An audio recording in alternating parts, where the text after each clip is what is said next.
ஏன் ராஜி நின்னுட்டு இருக்க? உட்கார வேண்டியதானே? முடியல சார். இந்த சேர பாக்கும்போது உங்கள பாக்குற மாதிரி இருக்கு சார். எதிர்ல உட்காந்தே பழகி போச்சு. இப்போ திடீர்னு எப்படி? That is not my chair anymore. You are the boss of this company. நீ தான் இந்த சேர்ல உட்காரணும். உட்காரு. Please sit. நீங்க நிக்கிறப்போ நான் எப்படி சார்? நான் உட்காரேன். முதல்ல நீ இதுல உட்காரு. ம்.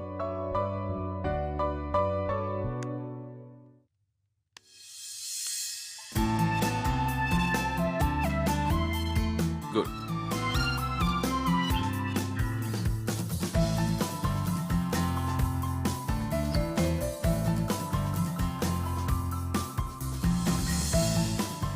Great, Rajay.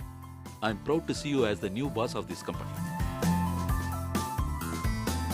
Congrats, Rajay. Wish you all the best and a great success. Thank you. Welcome.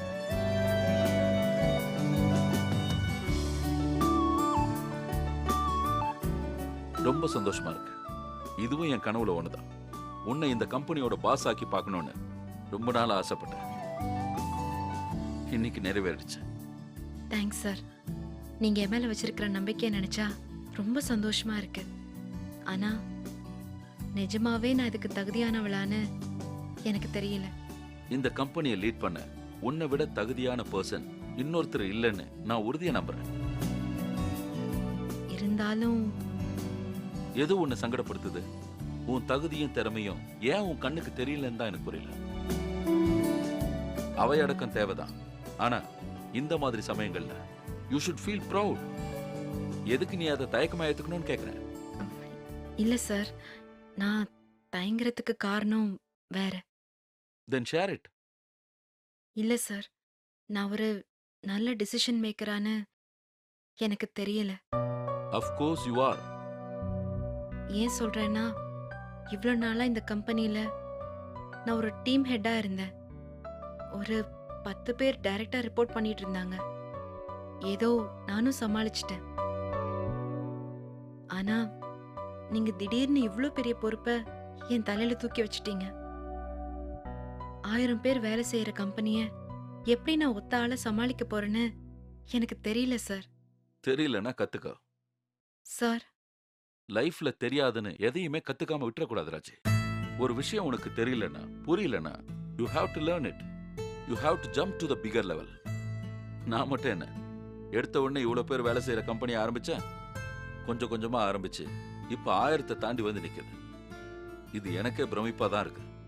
இதுக்கு காரணம் நான் மட்டும் இல்ல, திறமையான, கடுமையா உழைக்கிற, புதுமையா சிந்திக்கிற, உற்சாகமான கூட்டம். அவங்கள வழி நடத்துற உன்ன மாதிரி தகுதியான டீம் ஹெட்ஸ். இவங்கெல்லாம் இல்லைன்னா இது எப்படி நடந்திருக்கும்?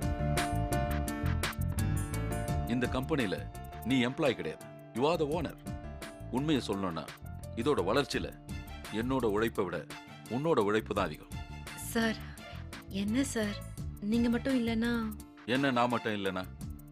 தகுதியான ஆளுங்களை கண்டுபிடிச்சு வேலையில அமர்த்தினது மட்டும்தான் என் வேலை. அதை இவ்வளவு உச்சத்துக்கு நகர்த்தினது நீதானே? இப்போ நான் அதைத்தான் செஞ்சிருக்கேன். எனக்கு ஒரு சின்ன பிரேக் தேவைப்படுச்சு. இதை தகுதியான ஒருத்தர்கிட்ட ஒப்படைச்சிட்டு விலகிடலாம்னு நினைச்சேன். அப்படி தோணுன உடனே எனக்கு ஞாபகம் வந்தது நீதான். And coming to the point, இவ்வளோ பெரிய கம்பெனியை எப்படி லீட் பண்றதுன்னு கேட்டல. Experience teach you everything. கத்துக்கோ. ஒரு பெரிய கிரைசிஸ்ல என்ன முடிவெடுக்கிறதுன்னு தெரியாம டென்ஷன் வரும், சமாளி. அதான் சார், எனக்கு பயமா இருக்கு. ஏன்? உங்களுக்கே தெரியும், என் லைஃப்ல எவ்வளவோ பிரச்சனை. எந்த முடிவையும் சரியா எடுக்க தெரியாம தானே நான் இப்படி